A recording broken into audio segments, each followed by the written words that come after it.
శ్రీకాంత్ గారు బీజేపీ నుంచి సరైన ఆన్సర్ ఎందుకు చేస్తారు? నేను చెప్తా వినండి, రాసుకోండి. ఆయన కూడా రాసుకోమని చెప్పాలి కాంగ్రెస్ అధికార ప్రతినిధిని.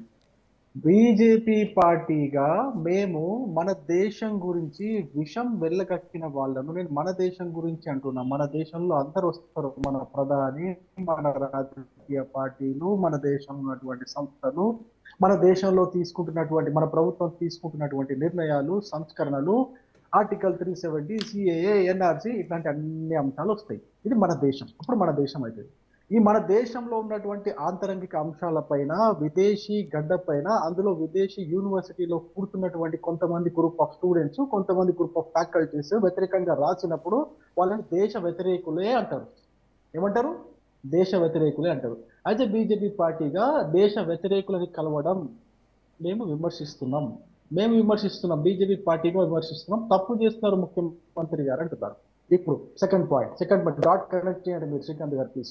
సెకండ్, పెట్టుబడిదారులను కలిసి పెట్టుబడులు తీసుకుని వస్తే తప్పేంటి అంటున్నారు. పెట్టుబడిదారులను కలువాయా బాబు? ఎవడొద్దన్నాడు పెట్టుబడిదారులను? పోయిన సంవత్సరం కలిసి వద్దనమా? అంతకు సంవత్సరం కలిసి వద్దనమా? అంటే ఇప్పుడు ఆమె ట్యూడో ఆమె పెట్టుబడిదారా అండి? ఏం మాట్లాడతారండి? నాకు అర్థం కాదు. పెట్టుబడి మీరు మమదాని పెట్టుబడిదారా? మమదాని ఒక నగరం మేయర్, ఆయనకు అధికారులు ఏంటి? ఆయనకి ఏమైనా అధికారులు ఉన్నాయా? పెట్టుబడిదారులకు ఆయన ఓకే చేస్తాడా? ప్రెసిడెంట్ ఓకే చేస్తాడు. అక్కడ విదేశీ వ్యవహారాల శాఖ ఉంటుంది, వాళ్ళు ఓకే చేస్తారు. మమదాని కలవడానికి ఉద్దేశం ఏంటంటే నాకు అర్థం కాదు. పెట్టుబడిదారుని కలుస్తా అంటున్నారు, పెట్టుబడిదారుని వాళ్ళని వాళ్ళ పేర్లు పెట్టి అక్కడ. ఇంకో విషయము, ఇది రెండో పాయింట్. మూడో విషయము, కేంద్ర ప్రభుత్వ అధికారి ప్రెస్ మీట్ పెట్టి మరి చాలా స్పష్టంగా ప్రెస్ ముందుకొచ్చి so and so office the person, అంటే ఎవరు సీఎం అయితే ఈ రేవంత్ రెడ్డి అనే వ్యక్తి సీఎం గా ఆఫీస్ అయితే ఉన్నారో, సీఎం ఆఫీస్ నుంచి అయితే హెల్డ్ చేస్తున్నారో, ఆయన హోదాకి తగినది కాదు అండ్ పొలిటికల్ రీజన్స్ అని చెప్పారు. అవునా కదా? ఇది ఏ నిబంధన ప్రకారం చెప్పారు? అధికారి ప్రెస్ ముందుకు వచ్చి ఏ నిబంధన ప్రకారం చెప్పారు? ఇప్పుడు మోడీ గారు 2014 తర్వాత తీసుకొచ్చిన నిబంధనలు ఏమైనా ఉన్నాయా దాంట్లో? లేదు కదా. అంతకుముందు మీ యొక్క కాంగ్రెస్ పార్టీ పెట్టినటువంటి నిబంధనలే కదా విదేశీ వ్యవహారాలకు సంబంధించి.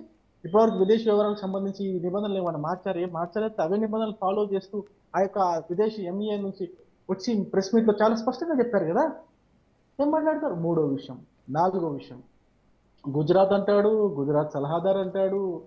ఈయనకు సరే, ఆయన ఏమేమి మాట్లాడతాడో ఆయనకు తెలిసిందే, ఆయన భాష మీకు తెలిసిందే. ఆయన ఇంకా రకరకాలుగా మాట్లాడాడు. మేమేమంటున్నాము, మీకు నిజంగా మీరు పర్మిషన్ ఇవ్వలేదని చెప్పేసి ఇంత ఆక్రోషంగా మాట్లాడారు కదా. మీరు నిజంగా అమెరికాలో మీరు కలవలేదని చెప్పేసి, కలవనివ్వకుండా పర్మిషన్ ఇవ్వలేదని చెప్పేసి మీరు ఆక్రోషంగా మాట్లాడారు. బట్ ఆయన అదే అంటున్నారు, అంటే ఒకవేళ మేయర్ నేను అనుకోకుండా కలవాల్సినటువంటి వ్యక్తిని కాదు, ఒకవేళ కలవాలంటే అపాయింట్మెంట్స్ అవన్నీ ఉంటాయి, విదేశాంగ శాఖ అనుమతి లేకుండా నేనెందుకు కలుస్తాను, క్లియరెన్స్ తోటే వెళ్తాను కదా అని ముఖ్యమంత్రి అంటున్నారు. నన్ను కంప్లీట్ చేయనివ్వండి. మీరు పెట్టుబడుల కోసం వెళ్ళాము అని చెప్పారు. పెట్టుబడిదారులను కలిస్తే బాగుంటది. మీరు కలుస్తుంది దేశ వ్యతిరేక శక్తులు అంటున్నారు. మళ్ళీ చెప్తున్నాను, గుర్తు, దేశ ద్రోహులు అనట్లేదు, దేశ వ్యతిరేక శక్తులని కలవడానికి పోతున్నారు. మీ వెంట వాళ్ళే ఉన్నారంటున్నా. అర్థం చేసుకోండి కొంచెం ఎందుకు చెప్తున్నాము. మీరు కేవలం మోడీనే విమర్శించాలన్న ఒకే ఒక ఉద్దేశంతో మీరు ఎవరెవరితో కలుస్తున్నారో మీకే అర్థం కావట్లేదు. అది నాకు అర్థం కాలేదు. సరే పోనీ, మీరు అంత ఆక్రోషం, ఇప్పుడు మీకు పర్మిషన్ ఇవ్వలేదని చెప్పేసి మీరు అంత ఆక్రోషం వెళ్ళగక్కుతున్నారు. ఒక వారం క్రితం మేము ఈ రాష్ట్ర ప్రభుత్వానికి ఒక విజ్ఞప్తి చేశాం. ఒక 2 రోజులు నిరాహార దీక్ష చేస్తాము, అది ఎక్కడో కాదు బీజేపీ ఆఫీస్ ముందే చేస్తామని చెప్పేసి మేము విజ్ఞప్తి చేశాం. మేము పర్మిషన్ అడిగాం. ఇక్కడ బీజేపీ ఆఫీస్ ముందే చేస్తామని అడిగాం.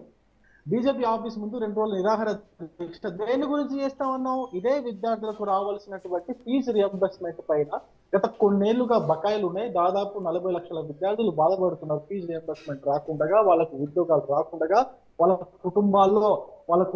ఏమంటే ఉద్యోగం వస్తే ఏమవుతుంది? ఆ కుటుంబం బాగుపడుతుంది, అంతే కదండి.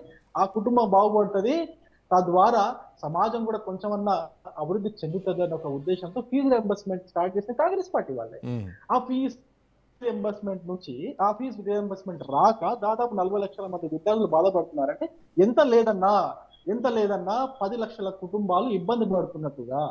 ఆ 10 లక్షల కుటుంబాలను ఇబ్బంది పెడుతున్నటువంటి రేవంత్ రెడ్డి గారు ఆయన యొక్క విధానానికి వ్యతిరేకంగా మేము ఇక్కడ నిరాహార దీక్ష చేస్తామంటే మరి దీనికి సమాధానం చెప్పాల్సిన అవసరం ఉంది. ఎందుకంటే సరే మీరు అంటున్నారు సంఘ విద్రోహ శక్తుల్ని కలవడానికి, సో భారత్ కు వ్యతిరేకంగా మాట్లాడిన వాళ్ళ కోసం కలవడానికి వెళ్తున్నారు ఎందుకు అని చెప్పేసి మీరు అంటున్నారు.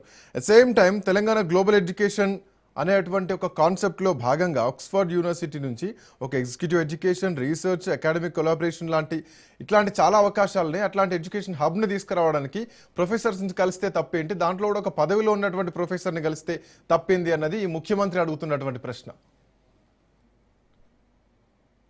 మీరు ప్రొఫెసర్స్ని కలవడానికి ఎవరికి ఇబ్బంది లేదు. మీరు ఏం చెప్పారు, పెట్టుబడులు తీసుకొస్తున్నాం అన్నారు. మీరు కూడా అన్నారు కదా, మీరు కూడా ఇంటర్వ్యూలో అన్నారు పెట్టుబడులు తీసుకొస్తాం. బీజేపీ వాళ్ళకి సమాధానం లేదు కూడా అన్నారు. మీరు ఇంకా నా సమాధానం వినండి, పంపించండి చాలు, ఇది కావాలి సరిపోదా ఇంకా కావాలా, ఇంకా చెప్తా వినండి, ఇంకా చెప్తా వినండి. ఒకవేళ ముఖ్యమంత్రి రేవంత్ రెడ్డి గారికి తెలంగాణ విద్యాశాఖ మంత్రిగా తెలంగాణలో ఉన్నటువంటి విద్యార్థులకు మంచి చేయాలనుకుంటే, తెలంగాణలో ఉన్నటువంటి విద్యార్థులకు ఇంకా స్కిల్ డెవలప్ చేయాలనుకుంటే వాళ్ళకి ముందు మీరు ఇవ్వాల్సినటువంటి ఫీజు రియంబర్స్మెంట్ ఇవ్వండి. 3,67,000 సీట్లు ఉన్నాయి. కన్వీనర్ ద్వారా ఫిల్ అయ్యే సీట్లు 3,67,000 సీట్లు తెలంగాణలో ఉన్నాయి.